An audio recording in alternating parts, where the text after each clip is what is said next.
Queria poder dividir com vocês um pouco do que a gente vem pensando com relação ao projeto de internacionalização do Yuan, que eu acho que é uma das coisas mais interessantes que estão acontecendo no mercado monetário internacional e sobre a qual eu acho que tem um debate um pouco que camufla um pouco mais do que, digamos, ajuda a gente a entender o que está acontecendo.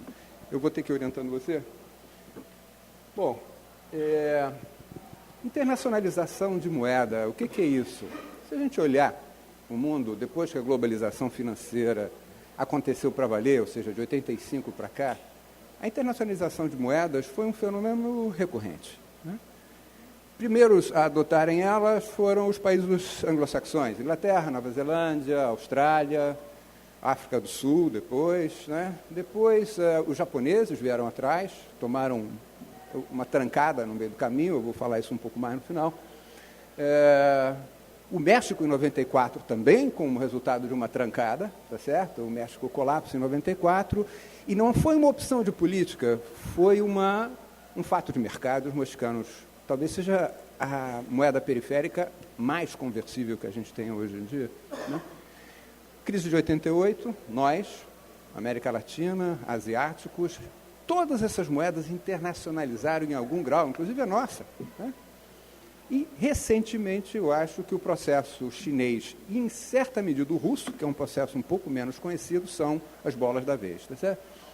O chinês adotou tem uma perspectiva mais midiática, diria eu, por alguns motivos, né?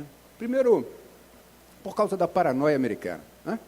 Antigamente eram os soviéticos, depois vieram os japoneses, depois que os japoneses foram embora, chegaram os cometas, depois dos cometas vieram os vírus, ebola, e agora são os muçulmanos. Ou seja, os americanos estão sempre buscando alguma coisa paranoica de perseguição, tem alguém sempre atrás deles, e eu acho que o processo chinês, de alguma maneira, ajuda a manter isso aí. Segunda coisa que eu acho é que nós, professores, de alguma maneira, damos corda para isso. Nossos alunos ficam estimulados a pensar assim também, de que isso é uma proposta de contestação da hegemonia americana, né? Eu acho que toda a teoria funcionalista da moeda, que está na teoria econômica, mas também está na economia política internacional, de olhar a moeda pelas funções, dá a ideia de que a moeda é uma mercadoria e que é uma concorrência. Então, é uma questão de como é que você faz o seu produto melhor que você chega lá, certo?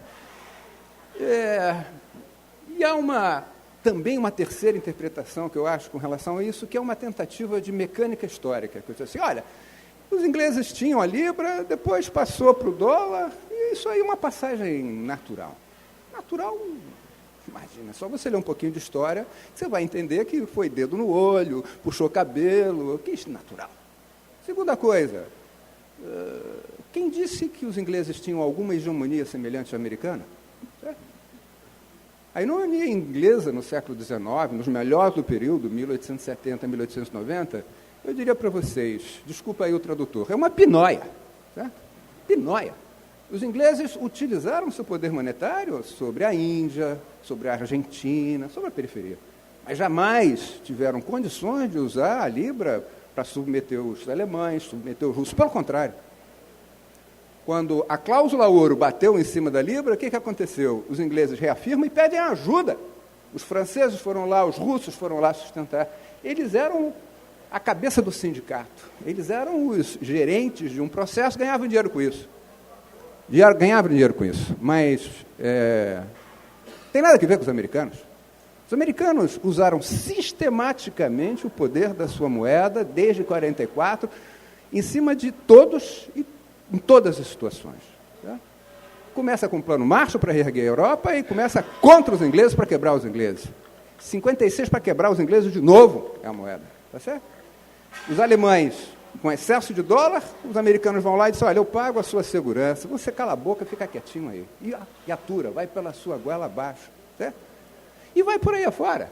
Os japoneses, em 1980, a melhor economia do mundo, a melhor indústria do mundo, fez a internacionalização da sua moeda, quebrou. Quebrou e está quebrado até hoje. Eu vou voltar um pouquinho mais a isso. E assim vai. Os americanos tiveram o que a Susan Strange chama de poder estrutural. Eles mandam. Certo? Ah, eu tenho cláusula ouro, 1944. Ah, o ouro encheu meu saco. Ah, é? Acabou. Você não gostou?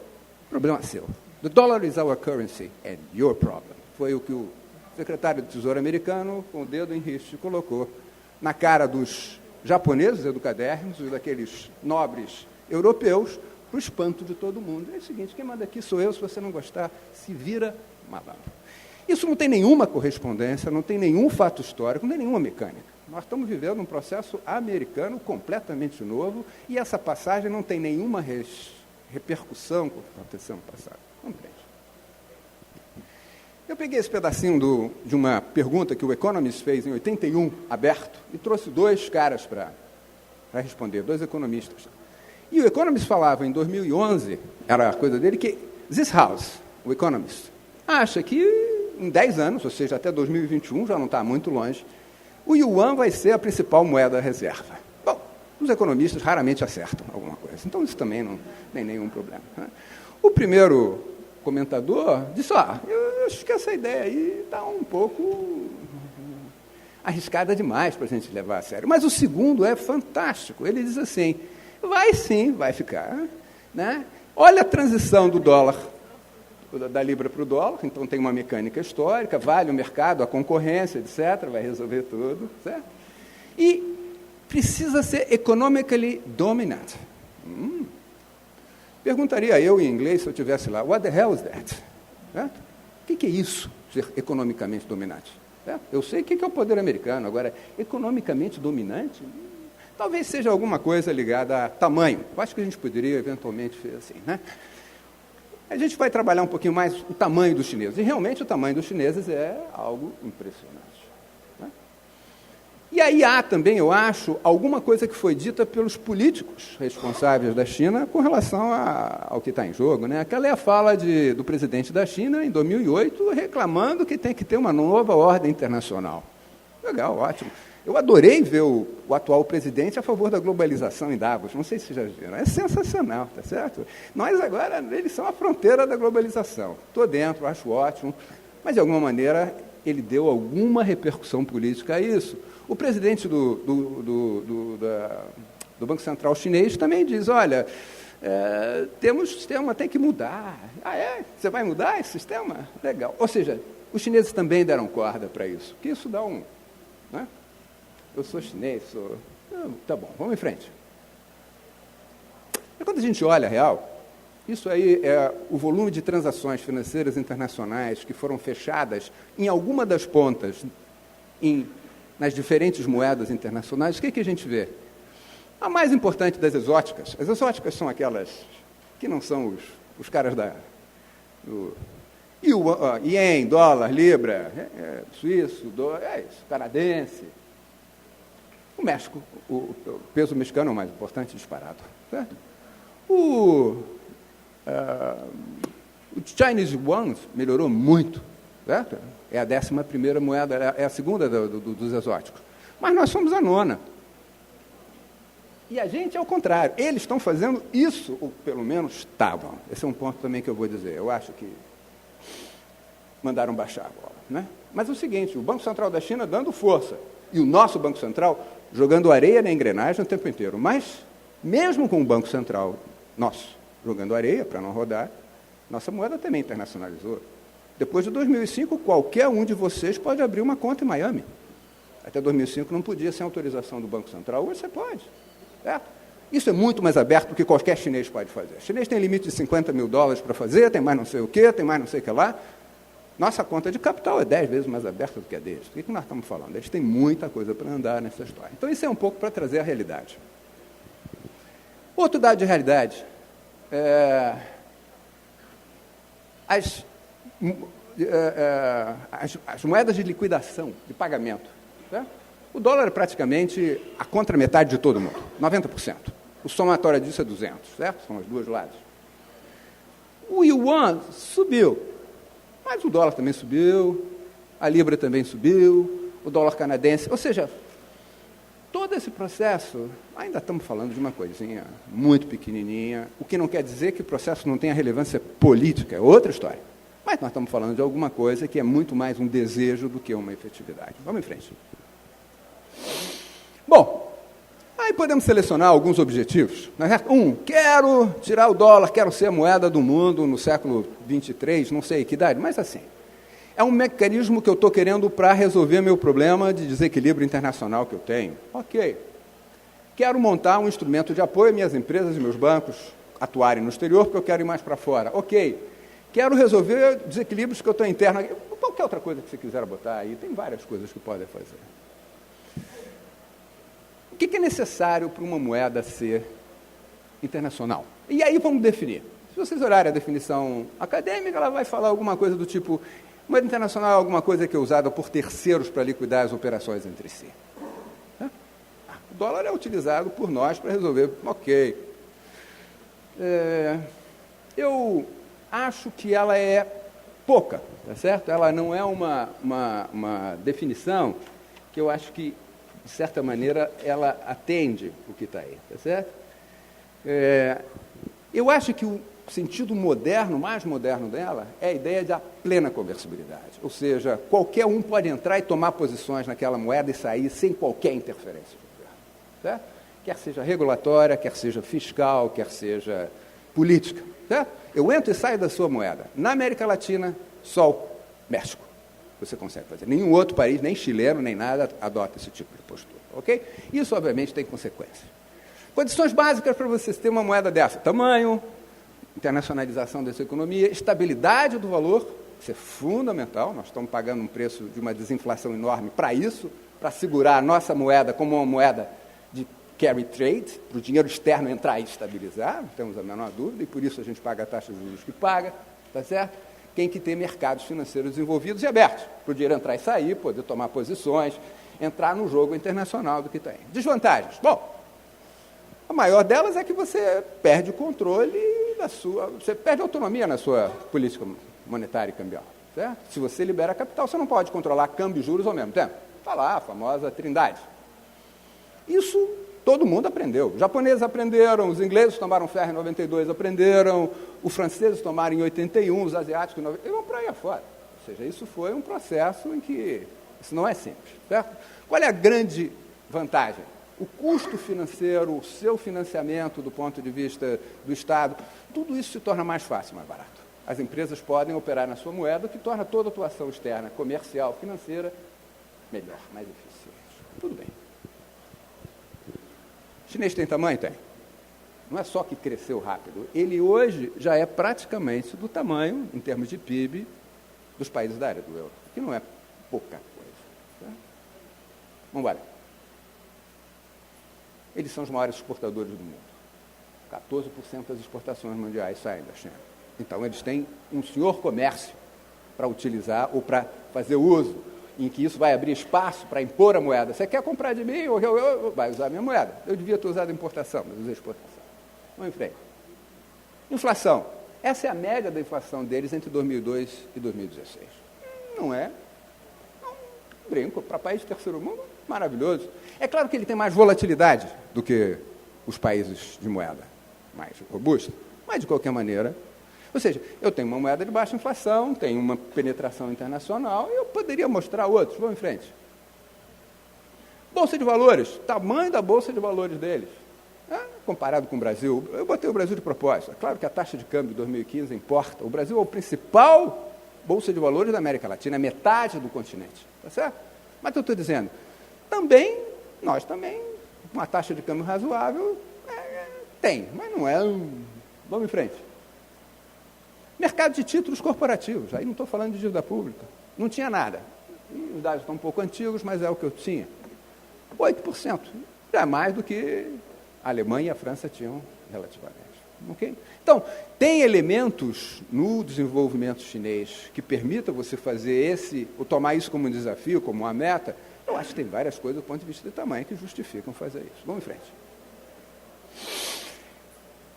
A Ana Rosa vem, e aí eu vou dizer o seguinte, nós gostamos de alguns dos mesmos quadros do Financial Times, eu vou trazer, mas aí temos uma outra coisa interessante. O sistema financeiro deles, que tal? Um ponto grande demais. 150% do PIB para um país de terceiro mundo que tem moeda conversível, eu diria, bom, botei o Brasil ali de propósito. Nós fomos os que mais cresceram no mundo nesse período. De 28 para 68 mas comparado ao que eles têm lá, e obviamente uma das grandes diferenças é o nosso imobiliário pequenininho, o imobiliário deles é enorme, isso faz uma enorme diferença. Mas, de qualquer maneira, crédito muito pesado, com crescimento muito rápido e desequilíbrio externo, são três coisas que eu acho que a gente tem que olhar com muita calma, e olhar muita calma se você vai abrir a sua moeda e o seu mercado financeiro para o jogo internacional. De uma maneira. Eu vou voltar a isso, vamos embora. Ali está o quadro da Ana Rosa, tem o maior sistema bancário do mundo, mas eu não fico muito impressionado nisso não, porque como minha tese de mestrado e doutorado era sobre o Japão, eu vi isso tudo nos anos 80. E daí? Foi. Aconteceu, era uma vez, um país, depois acabou. Também acaba. Tudo que é, como diria o velho Marx, tudo que é sólido desmancha, né? Vamos em frente. E aí os três maiores bancos também, que ela já falou. Não é pouca coisa. Mas, que coisa é essa? Certo? Vamos em frente. A Rosa também levantou algumas coisas muito peculiares deles. Né? São 6 grandes bancos, todos estatais. Tudo bem, nós também somos 6 grandes bancos, 3 estatais. Né? Isso dá um determinado poder ao Estado, não temos a menor dúvida, e é isso que está. Eu, há um tempo atrás, estive num seminário com o pessoal chinês estava explicando aqueles 150. É inacreditável. É um sistema todo baseado no preço da terra e do controle público sobre o preço da terra. Por quê? Porque eles são donos, o Estado é dono. Aqui nós não temos isso. Essa é uma outra história. Então, eles têm um controle sobre a valorização dos ativos, sobre o qual o sistema expande, que ninguém tem, só eles têm. Muito bem.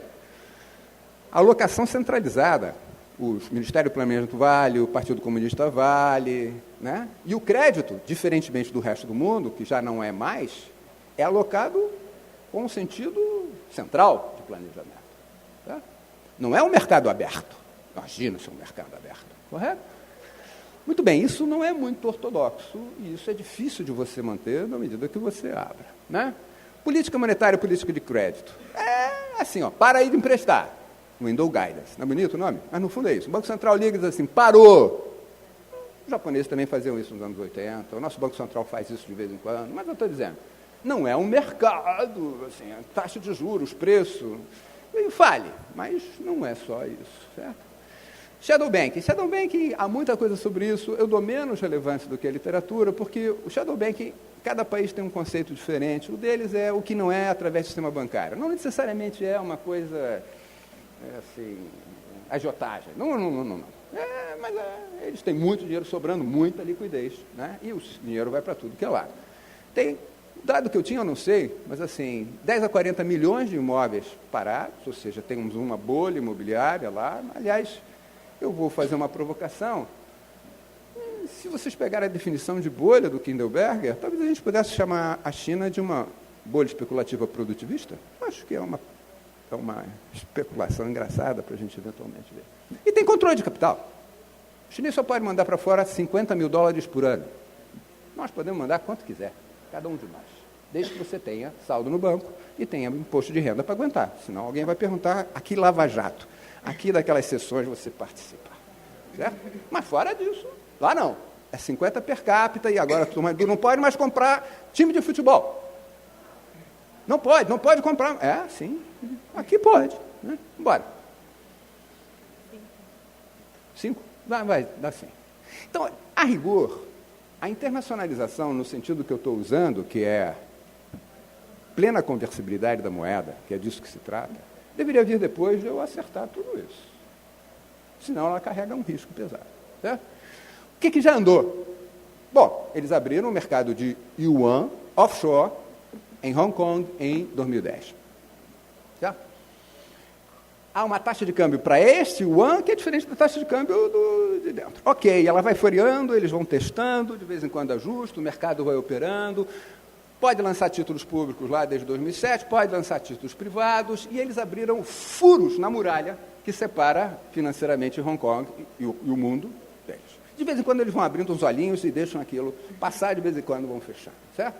Em 2013, a gente estava lá, eles estavam criando o mercado de yuan em Londres. E aí os ingleses, trataram eles tapete vermelho para a rainha, era para ser o grande centro financeiro de yuan no mercado ocidental, não me lembro qual daqueles 3 bancos ia ser o grande banco que opera. Aí aconteceu o Brexit. Para que eles querem estar naquela ilha lá que vai balancear ontem? Ou seja, também não foi, do meu ponto de vista, algo que tenha gerado sucesso esperado. Vamos em frente. Isso é a quantidade de yuans medidos em milhões de yuans, ou seja, 1 trilhão de yuans, de depósitos em CNY, CND, ou H, sei lá, tem da moeda de Hong Kong.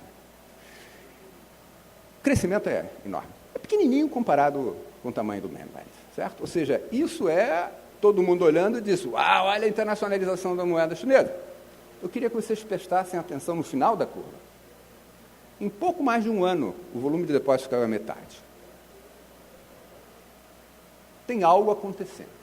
Não é à toa destruir metade dos depósitos à vista e a prazo também, que estão naquele negócio. Tem alguma coisa acontecendo. Vamos em frente. As reservas chinesas caíram em 25%. Tudo bem, era 4, foi para 3, é muito mais do que eles precisam, etc. e tal, mas eu queria chamar a atenção, ver o slide seguinte. Isso acompanhou um movimento especulativo pesadíssimo, porque todo mundo esperava que o yuan valorizasse, e aí era melhor tomar em dólar, aplicar em yuan, valoriza, depois eu recompro em dólar e tenho um ganho cambial. Foi assim no Japão, igualzinho. Os japoneses chamavam isso de Zaitek. É um ganho especulativo em arbitragem. Entretanto, ali em 2014, o processo muda. Tá? E aí, na hora que muda, vamos desfazer essas posições todas que estão acontecendo. $1 trilhão basicamente sumido é resultado disso. Eu não sei até que ponto dá impacto isso sobre os depósitos de Hong Kong, mas, de qualquer maneira, nós estamos vendo uma reversão. E eu queria chamar a atenção para aquele 6,91 que está ali. Vocês veem que ele plafonou. É muito interessante de olhar, porque a data da estabilização da taxa de câmbio, vocês imaginam qual foi? 24 de novembro de 2016. 7 dias antes que o Trump ganhou. Desde então, os controles de câmbio foram arrochados, os furos no horário da China foram encurtados e o Banco Central da China tem intervido diretamente como exchange manipulator para atender os americanos e segurar a taxa de câmbio e evitar o processo de desvalorização. Bora. Vamos em frente. Bora. É isso aí. Tá? I think great champions of manipulation of currency.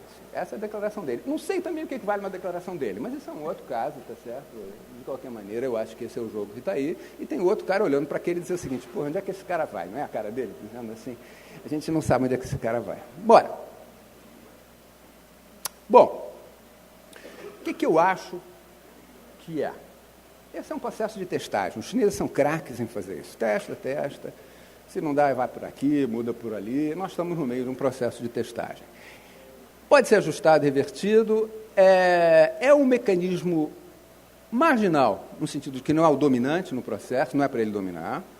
De ajuste de informação. Ele ali vai ter informação e sacar a relação do mercado daquilo. Eu acho que eles não estão pensando em liberalizar a conta de capital tão cedo. A despeito de a gente ter entrevistado uma vez o presidente de um banco chinês em Londres e ele ter dito que viria até o final do ano de 2018. Mas eu acho que ele tinha cheirado alguma coisa, bebido alguma coisa. Ele estava animado demais naquele dia. Né? E eu me lembro muito, o Mao gostava disso também, o Lenin, né? 2 para frente, 1 para trás, 2 para frente, 1 para trás. Acho que faz parte da lógica dele. Não é assim? Vamos embora. Risco. Se eles forem levar isso à frente, o risco de perder a autonomia num processo interno extremamente desequilibrado e complicado é monumental. Certo? Não controla os juros e câmbio numa economia explodindo e crescendo daquele maneira. Isso pode gerar novos desequilíbrios e eu acho que os chineses podem perder controle da bolha especulativa deles. Eu queria aí perder 3 minutos, se eu tiver 3, para chamar a atenção o que aconteceu com o Japão na virada de 1980, quando eles fizeram isso. Vamos lá? Essa é a taxa de câmbio do ien para o dólar. Depois que os americanos vão e dão uma patada ao acordo de Plaza, os japoneses se comprometem a valorizar o seu... porque eram muito competitivos, superáveis. A expectativa era que chegasse a 185. Chegou a 125. 125, as empresas japonesas estavam ganhando muito dinheiro, que nem os chineses fazendo operações especulativas, mas a margem de lucro para vender o carrinho. Okay? E pena que eu passei rápido. Se vocês virem lá, a queda das exportações japonesas no mundo é cavalar. Certo? Ali, o pior caso de todos ali naquele quadro que eu mostrei. Mas aí, diante disso, diante desse fato e da pressão, o que o governo japonês faz? Baixa a taxa de juros. Baixa a taxa de juros. Com isso eu quero que os japoneses vão comprar Nova York, time de futebol, o Lincoln Center em Nova York, John Wayne, qualquer coisa, tá certo? E aí começa a produzir aqueles filmes, se vocês quiserem, dos japoneses tomando conta, o perigo japonês, tanto faz, né? E aí é interessante, eles jogam a taxa 2,5 e a economia retoma a 7, certo? Muito bem, vamos em frente. Qual é o problema? O problema é aquela linhazinha vermelha, aquela linhazinha amarela, tá certo? Você teve um processo de valorização na Bolsa, por causa daquela taxa de juros. E na Terra, cavalar. 40 mil pontos. Hoje ela deve estar entre 8 e 10 no máximo. Ou seja, os japoneses perderam, em termos de capital, 75% do que tinham. O valor da Terra foi junto. Vocês imaginam o que é? Na China é diferente. Por quê? Porque o Estado controla a terra. Ok. Mas ele não controla a Bolsa. Ok. Algo dessa magnitude pode acontecer? Do meu ponto de vista, pode acontecer legal. É essa a história das coisas que estão aí. Esse é o mundo. Ok? Muito bem. Resultado disso, vamos em frente. É isso. Taxa de crescimento japonês, que era uma maravilha, se tornou pífia. Entre 92 e 2015, ela foi menos de 1%. E a inflação? 0,25%. A crise japonesa foi o prenúncio da crise de 2008 do ponto de vista do impacto recessivo e deflacionário. Isso pode acontecer na China? Eu não tenho a menor dúvida que pode. Tá? Eles têm uma bolha especulativa em casa, montada em cima do valor dos ativos da terra, todo mundo pedalando com um nível de endividamento altíssimo, certo? Tem muito Estado em cima para segurar? Tem. Mas vai abrir e deixar? Os caras vão fazer uma festa para ninguém. Os caras têm um mercado. O mercado faz uma festa, os americanos não precisam fazer nada. É só botar os preços e deixar que a cavalaria vai sozinha. Vamos em frente. Para fechar. Querer fazer moeda hegemônica? Pode querer. Mas do lado de lá, o dono tem que concordar e, de preferência, ele tem que não atrapalhar você. Certo? Não é nada simples, nada do que está aí. Do meu ponto de vista, essa literatura toda sobre o processo de internacionalização do yuan como um processo de contestação da hegemonia americana está errando a mira, não estão entendendo nada. Segundo, atenção, internacionalizar moeda, vide o caso japonês, pode ser algo extremamente instabilizante, principalmente se você está dentro de uma bolha especulativa produtivista. Terceiro, é possível fazer isso para reforçar defensivamente? Não temos a menor dúvida. Eles têm condições de fazer, nós não, mas eles têm. E aí dá mais estabilidade às empresas deles, para algumas áreas do mundo, para algumas operações. Quem é que vai ser o centro de yuan na América do Sul? Santiago do Chile. Os chilenos lá venderam a sua ideia de se tornar City. Vamos ver se eles começam por ali, coitadinhos. Mas vamos lá. Né? De qualquer maneira, esse processo pode ir, voltar, 2 passos para frente, 2 passos para trás, pouco importa. Pode ser um samba, pode ser um rock and roll. Vamos ver o que eles vão dançar de para frente e para trás. Mas a questão crucial, do meu ponto de vista, é a reforma do mercado financeiro e a abertura das contas de capital. Obrigado pela atenção.